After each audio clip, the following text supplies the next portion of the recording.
The Big 12 changing its mind on Memphis and maybe accepting the offer? Not the craziest idea. This is Locked On Big 12.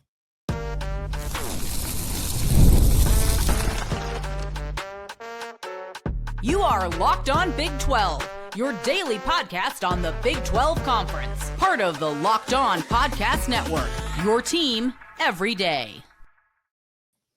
Happy expansion, everybody. I'm Drake Toll from America's #1 Big 12 podcast, Locked On Big 12. That's Cameron Stuart of Locked On Baylor, who knows all things realignment, especially from the American Conference. He's the local expert. Thank you for making our shows your first listen every single day. We start there. Memphis to the Big 12. Is the door open again because of one specific piece of the offer from the Tigers? Then we'll talk Paul Finebaum, who went really weird, harsh on Deion Sanders, telling him stick to football.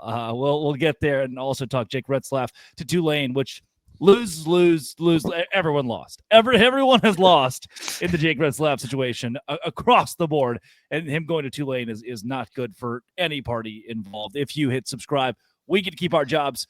Cam, there's one piece of this Memphis story that a lot of people have overlooked and not put at the front of how they approach it, and where I think the Big 12 could change its mind and eventually say, you know what, you're kind of right. And it's that no-risk clause that I firmly believe 2030, 2031, the ACC is going to implode, and Louisville will be a member of the Big 12. I've said that. I'll continue to say that. I think it's true. I also think Brett Yormark's holding out for that. That's why Memphis is not a member of the Big 12 right now. We're waiting on that day to occur. We're waiting on the New Madrid fault to finally blow for the first time. We've been waiting for it. And Memphis said, look, we'll give you $200 million. We'll give each of your teams like $3 million a year from FedEx. And then if 2030 comes around and you just don't want us anymore, kick us out. No questions asked. They're kind of, and maybe it's the crappy thing to do, but we can just grift them out of $200 million and then say goodbye in a couple of years. Yeah, and money is money, right? It is Leo DiCaprio said in Killers of the Flower Moon. I do like that money, sir. I get it. And Memphis does give you the Green Beetle. Gives you Ernestine and Hazel's. Great spot if you've ever been there. Graceland. It does give you Graceland. Beale People Street. Forget that. Jimmy Buffett sang a song about Beale Street. Yep. It gives you a different song about Memphis, a little Mark Cohn classic. But I keep coming back to, like, I've thought about this so much over the last few days of, like, what does Memphis give you other than money? And I understand. I'm not stupid. Worse barbecue than Texas. Correct. I understand that money is the end all be all. And like the situation that you're laying out right now, that would kind of make some sense. Would it be skeevy? Of course it would, but it makes a ton of sense of like, hey, we'll just see until the next TV contract. And unless you guys are absolutely knocking our socks off, which we know is not going to happen, then go right ahead. Like, if you guys knock our socks off, you can stay here, but probably not going to happen. We'll just feed you to the wolves. At that point, it'll be just the Big 10, the SEC, and the Big 12. But like, they just don't add much. They've had a good last couple years in football. Yeah. Don't get me wrong. A couple of 10-win seasons in a row. They don't bring a terrific fan base. Nope. They bring a barely major league town, barely pro sports town. Which is bigger than I would say more than half the Big 12. Skin of your teeth, though. It's like we're really pushing it here. And the only sport that they are somewhat good at consistently, revenue sport, is men's basketball. And when you get that, you get a team that finishes in the top 25 that is not going to be eligible for the tournament most of these years that Penny Hardaway's the coach. Like, it's just you're dealing with that headache. I know a lot of people have compared it to Houston, right? Coming from the American as well. Definitely a pro sports town in Houston, but not a huge fan base. Similar successes in football, a little bit better in basketball for Houston. They come without the headaches. You know, they come in a good spot for the Big 12 geographically. The FBI is not headquartered in Houston. They've now headquartered their NCAA investigations in Memphis. So there is that part. It is ridiculous. Like, we got to a point where their softball players are taking tests for the men's basketball players.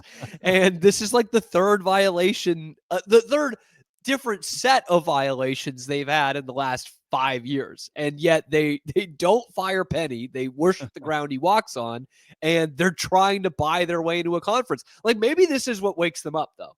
Maybe they're like, Penny can get a 5-star who isn't technically eligible to play. He can get him to play, and then we'd go on probation.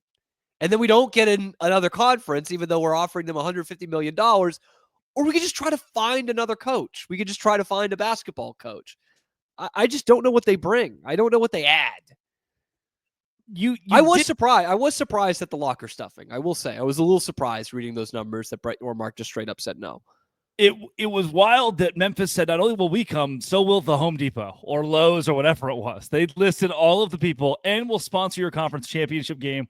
We'll give you so much money, and you can kick us out. Please, and the best part of this whole deal, and I really hope that it's like any somewhat attractive female sportscaster Twitter replies. That's what it feels like with Memphis. Yes. I will give you $150 million. You don't even have to answer me. Like, the art of begging. Like, that is it. That is what Memphis is at this point. I hope that in the comment section, our followership is chronically online enough to have seen Memphis tweet out an hour after the Ross Dellinger report. Proud to be in the American. And proud member, baby. We are happy where we are. It was one of the graphics. It's one of those that the quote tweets outmatch the likes, which is never a good sign for you. Very bad. Instead of egg on your face, just egg all over your body, and not in a kinky way. So you know me at this point. I think it's been said on this show, like the king of forced analogies. I had the button like to quote tweet it and being like, this is like X, Y, and Z. There's nothing like it. Like, there's just nothing like it, man. This report that you are ready to fork over hundreds of millions of dollars to get the hell out of this conference. Then you're like, we're here. We love it. We love it here in the American. There is truly nothing like it.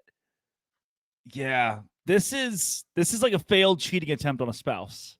And then you post like love of my life on your Facebook feed. That is an analogy that's going to hit for a couple people who are like, damn. I did there. Oops. Yep. That's There's going to be some nodding heads on that one. Like, shoot. Didn't know I was going to have to deal with that on a podcast this morning. Coming up, Paul Finebaum says, stick to football to Deion Sanders. Don't say things like that. Locked on Big 12. Locked on Baylor. Today's show is brought to you by Game Time. Game Time is exactly where I go when I need tickets, and I need tickets a lot. Have you ever decided last minute to go to the ball game, and you're like, maybe not the ball game, maybe the concert, maybe not the concert. There's a comedy show in town. That's where Game Time comes in. With the money you save on tickets, you can splurge on food, drinks, merch, and even invite your bigger group to come with you. Game Time makes it possible. Game Time makes ticket buying fast and simple. They are the official ticketing partner of Locked On MLB, making it easy to browse the app for exciting upcoming MLB games, like the Dodgers and Shohei Ohtani. Take the guesswork out of buying tickets with Game Time. Download the Game Time app, create an account, use code LOCKEDONCollege for $20 off your first purchase. Terms apply. Again, that code is LOCKEDONCollege for $20 off. Download Game Time today. Last minute tickets, lowest prices. That is guaranteed. This is a crazy one. Deion Sanders says he wants a salary cap in college football, which we can all get behind. Paul Finebaum of the SEC Network responds with, stick to football. Crazy. I love a lot of Deion. Stick to football. Thought we left that phrase 7 years ago in the dust. We did not. Paul Finebaum says stick to football. I want to get to those comments. I will toss out that we have, per Ross Dellinger, as of yesterday, gotten into an even crazier report where now NIL collectives are back. And Deloitte was like, you know what? You're right. Just kidding. The SEC can do whatever they want. This is for the best. We took away any possible salary caps. So Deion is slapped in the face by the SEC and Deloitte and this College Sports Commission. And Paul Finebaum, which his reasoning for saying stick to football wasn't even good. Yeah. Deion says we need to figure out the whole NIL deal. That we should probably limit what the players can make. They maybe shouldn't make more than our assistant coaches. That is just kind of bad. And you're right. In college football, it is. He wants to keep some sort of amateurism. And what's wild is Finebaum gets on ESPN and is like, right now, there's so many issues in college. We're dealing with so much out there. The world's a really tough place, and it's almost insensitive that Deion would say something like this. He should just stick to coaching football. Another idiotic Paul Feinebaumism. I'll have to go back and check, but you mentioned the reasoning there. Paul Finebaum basically saying there's enough wrong with college football right now. Right. In fact, I believe the quote was something like, let the players continue to ruin it like they're doing right now. Classic Paul Finebaum. Yeah. I don't think, though, he was using that excuse when there was conference realignment or an expansion of the college football playoff. Like, I don't think he's used that excuse yet of, it's already messed up enough, guys. Fellas, let's keep on the right page here. You know, let's continue messing up this other stuff. And now it's a problem when it comes to salary caps. I wonder what 6 SEC coaches were texting him the quote that Deion put out there. I mean, this isn't a surprise. I agree with Deion here. Yeah. I think a lot of us do. Like, I think that's good for college football. Well, and it's bad for Ohio State. It's bad for LSU. It's bad for Alabama. Yeah. It's really good for Cincinnati. It's really good for Colorado. Yeah, it's good for Baylor. Mm-hmm. It's bad for Tech at this point. Bad for Texas Tech. Bad for Tech. Because if we tell you Tech and BYU, maybe the only schools in this conference that it's bad for. Your NIL limit is $40 million for your entire athletic department, budget as you may. It puts everyone on the same plane. Do with that? That's scraps. Texas Tech is over there with $15 million extra dollars going, well, I guess we'll go back to building facilities. We'll just keep building stuff. Building stuff. Oil rigs. But like, not only is salary cap a good idea for the rest of college football, I'm going to take it a step further. Oh. It's something that I think we've more or less gotten rid of in the NBA. Bird rights. Okay. If you want to cap this thing both financially and kind of put a wrangle on this transfer portal, the school that you're at right now can offer you more money than anywhere else. If we're doing salary caps, right? Just like we would do in the NBA. We can go over the salary cap. We can go over whatever apron we have if you're going to stay here. And we're not going to get penalized for that. Is that not a foolproof way of doing this? And it probably does open the door for, it probably opens a bad door for more coaching staffs just being like, that's all right, we don't want you anymore. Mm-hmm. And maybe schools maybe schools are penny pinching like we see some franchises and they don't want to do that. But at that point, that's your school's fault. That's not the game's fault. So I think we can even take it a step further from the salary cap and say, hey, if you're going to stay at your school, that school can offer you a max deal, right? Just like at the NBA, for more than anyone else can.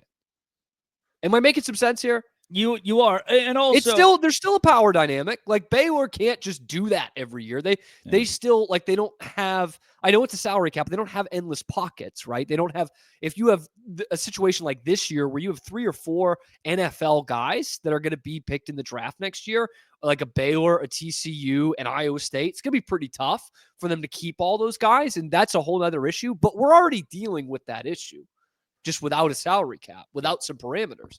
I was in an Uber recently. Nice. And king of forced analogies. It's not an analogy, it's just a story. I was in an Uber, and the Uber driver said, so what did you learn from Big 12 Media Days? Which is a crazy thing for any Uber driver to understand or know. And I said, he texted it to you before he picked you up. Yeah. I thought that was odd, yeah. Mike Gundy being very passionate about kids being employees. And the guy goes, ugh, that's a terrible idea. And I thought, no, it's kind of not. It's not. And I have been the number one guy screaming on here, hey, if you get a better offer to go work somewhere else, you should have the ability to take it. You should have the ability to say, hey, I'm going to drop out from, I always use Deloitte and KPMG. I'm going to go work for the other financial company, not this one, because they're paying me more money. I'm okay with that. Free market, capitalism, eagle screech. In a situation like this, we're talking retention. I think the bird is a great idea, because now the school who has this child, this 18, 19-year-old playing on your football team, can incentivize them staying within your program. Now, Ohio State can't give them a $5 million better offer And yeah, maybe you're playing at Western Kentucky, but if in 5 years Western Kentucky has invested in football enough, they can say, we can pay you a competitive salary based on what you could also get at Alabama or Ohio State, and maybe you're only 2 or 3 guys on the team that get that. At least you get that and can stay home and play for your hometown team and not miss out on millions of dollars and a future NFL opportunity. I think that makes the most sense to calm the transfer portal. I like that. I think it does make a lot of sense. We would need to talk about if their employees, obviously, contracts, which I think probably needs to come into college athletics. Hold on. Yeah. Paul Finebaum's going to hate this conversation. There's already enough wrong. He's going to tell us just stick to podcasting. He's going to He's like, there's the 5 plus 11 is already too much, guys. Stick to the microphone. Yep. Stick to SEO. Stick to YouTube.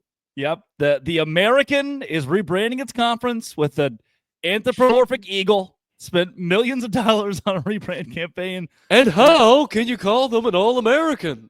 You know, all you guys can talk about is NIL, a salary cap, and the future of college athletics. When the American, right in front of your eyes, have you seen their eagle yet?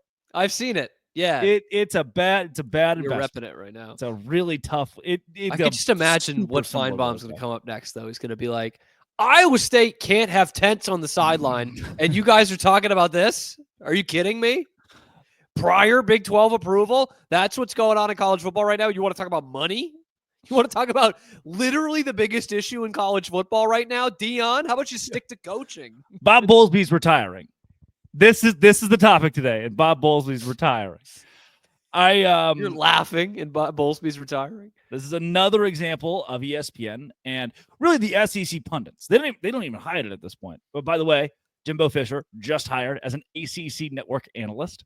Awesome. One of the days of my life where I'd gone months thinking that's not a thing anymore. We got rid of that. We did not. There is still an ACC network in the void, along with the Big 12 studios. And no CW, but no, it's not. Which I saw an ad for HBO Max and the Big 12 a couple days ago during Shark Week. Big 12's on Shark Week.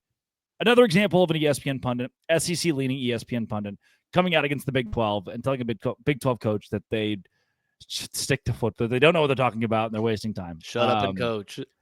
It's Shut up just and whistle. An insane thing for Paul Finebaum to drop on Deion Sanders this week. Coming up, Jake Retzlaff is Tulane bound. This is just sad for all of the people of the world. Don't tell the orphans. It's going to ruin their day. Locked on Big 12. Locked on Baylor, part of the Locked On Podcast Network, your team every day.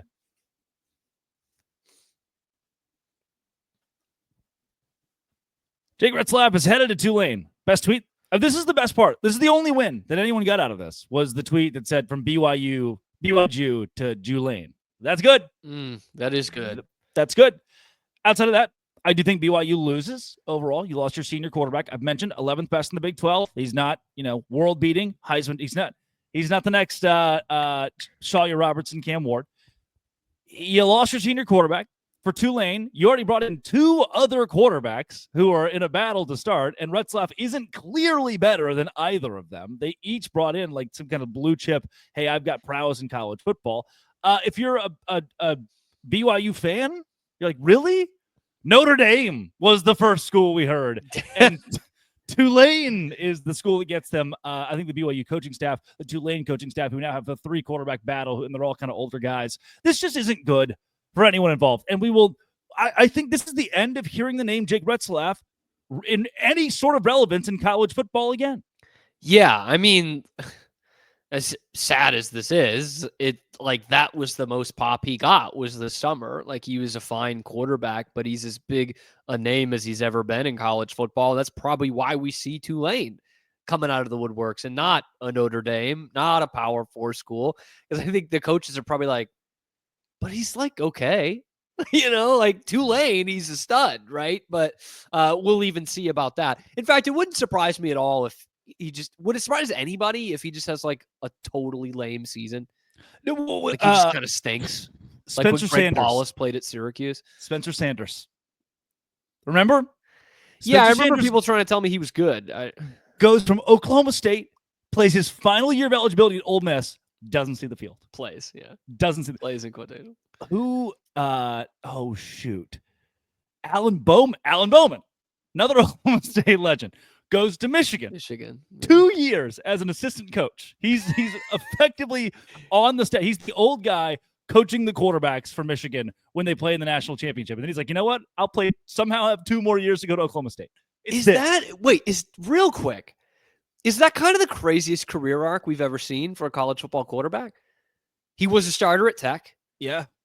Under a brilliant offensive mind, Matt Wells. Starter, at least a year. Tech fans, correct me if I'm wrong, a year and a half, 2 maybe. Goes to Michigan, like you say, he probably takes like 6 snaps in 2 years. Clipboard Jesus. And then goes back to a major conference and plays in a conference championship game. Starts for 2 more years, a year and a half. That's crazy, man. Like, that doesn't happen. That shouldn't happen. It's a bad look for the Big 12. And this is a little bit of what I think the Retzlaff situation could be. When Bowman went to Michigan, he was forgotten by the college football gods. When Spencer Sanders went to Ole Miss, same thing. You just never really heard from them again. I believe we're kind of looking at that with by the way, Retzlaff threw for 20 touchdowns, okay, and 12 interceptions, rushed for 6 touchdowns. I've made this comp before on this very show.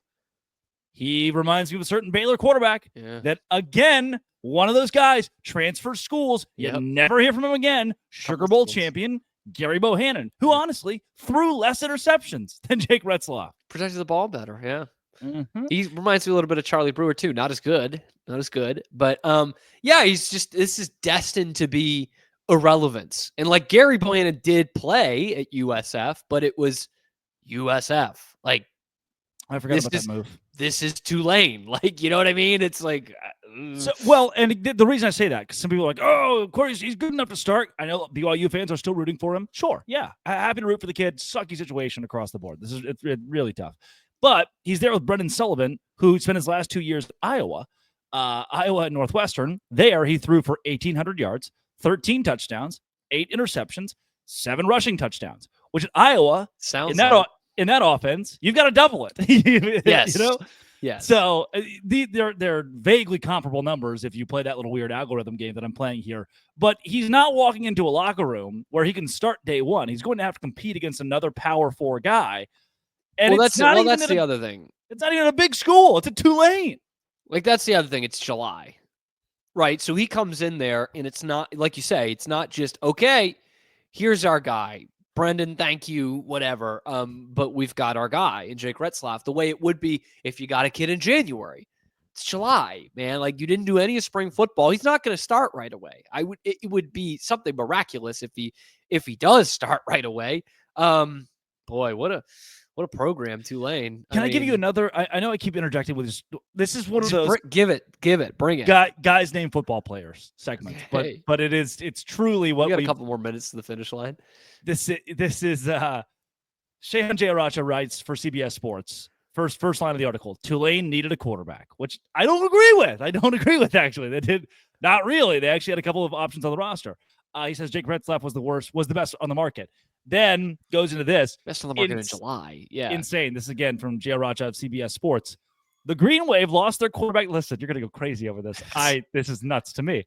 The Green Wave lost their quarterback of the future when Darian Mensah was poached by Duke. The presumptive replacement, I got chills, TJ Finley, left the team after an arrest. That is 27-year-old, 8th year. We want to talk about guys lost into the college football void. Somehow, some way, because of Auburn and Brian Harsin, Jake Retzlaff, his butterfly effect. We got to get the butterfly effect on this one, man. It's a Tulane. I can't believe it's 2025. We just had to talk about TJ Finley on this pod. To take over for TJ, I think he's played in 7 different schools, too. It's legit like 5 or 6. Like, that's not hyperbole. Wow. I kind of want to know who's next. I kind of want to know what the next quarterback name that's going to be dropped is. That is nuts. Like, could you imagine telling that to someone a year ago? So next year, like, okay, so Willie Fritz has just left Tulane, right? This is whatever, January of 24, December of 23, after a year after they win the Cotton Bowl. And that girl this is is the still same dominating my dreams. And this is the same season that GJ Kinney beats Baylor. Yep. With TJ Finley with TJ at Finley. Texas State. And you say, actually, BYU, this guy who's starting to sweep the nation a little bit at BYU, Jake Retzlaff, he's going to be the next Tulane starter because TJ Finley's not going to be available. And you're like, wait a minute. What Wilder reality are we in? BYU, Jake Retzlaff, doesn't assault a woman. Now he's the starting quarterback at Tulane. Yeah. I'm going to have questions. Whew. I'm going to have a lot of questions. Oh, man. Okay, so Finley. their third option is the MAC freshman of the year, which, as we've learned, any MAC quarterback can easily be flipped into a great. I mean, he might be the best option. He might be the best option. By the way, first game of the season for Tulane is the subject of one of the great 50-50 hats of all time. They host Northwestern in NOLA week 1. So that's a rivalry game for our other friend there, whose name I already forgot, the other quarterback. And then they do play Darry Mensah in week 3. Wow. So, all right. So Northwestern, South Alabama, Duke, Ole Miss. When do we see Retzlaff? Do we see him by Ole Miss?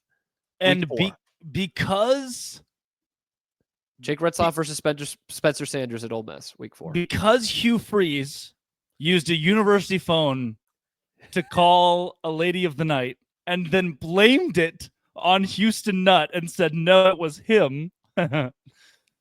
We get Jake Retzlaff replacing TJ Finley as the Tulane quarterback, possibly in the midst of a 4-man battle. I've now learned. CF Bud says they have the MAC freshman of the year, an Iowa legend, and former Illinois backup Donovan Leary, which that was a big recruiting name if I remember right. And Retzlaff's in the middle of them. I hear Tate Martell's battling for the job. Connor Wegman. It's gonna pack it up at Houston. Who's oh my gosh, real quick. Who's the kid who played for A&M like 4 years ago that's starting in the SEC this year? Jordan Te'amu. No. That's not. Is it A&M? It's yeah. like it's no. He's not starting for A&M. He's not starting for A&M. He did. He might have been the quarterback when they beat Alabama. Is it Zach Calzada? Zach Calzada. It's Zach Calzada. Where's he now? Kentucky with Connor West. Calzada. That's incredible. The same Zach Calzada, man. Wow. Gotta love one of this is going to be really easy to explain to. So one of my cousins had a Facebook post that was from May of 2021 about her finally completing her first half marathon. And one of my uncles just commented on it today. It said, congrats, knew you could do it. Love you. Yep. May of 2021. Like that's not going to be a tough one to explain to him. He's going to be like, oh, TJ Finley, he had a good run. I'm in my time. That Calzada, he must have got a big offer. Like Quinn Ewers is undrafted. Zach Calzada's at Kentucky. Connor Wegman's at Houston. Somehow the kid at Clemson worked out after all. Matt Wells is changing the landscape of this conference. It was the greatest, worst quarterback class of all time. Those 2 or 3, Spencer Sanders, those 2 or 3 right in there where it was, they did the Netflix show with all of them. Yeah. And they all were just college duds. Crazy. Locked on Big 12, Locked on Baylor. Thanks. High school one. Sam Hartman was good. Justin Fields was good. Yeah. Oh, was it that old? Oh, I guess I forget that Spencer Sanders is he's been around for a while. Not Spencer Sanders. Rattler. Spencer Rattler. Yes, he was a part of that. He was played against Baylor in Waco because Heisman Trophy winner Caleb Williams would be benched against Dave Aranda and the Bears. Yeah, rushed the field twice. The week after Zach Calzada had his last start. Yep. This has been and always will be Locked On. Thanks for making it your first listen every single day. A crossover with Baylor and Dose Grande.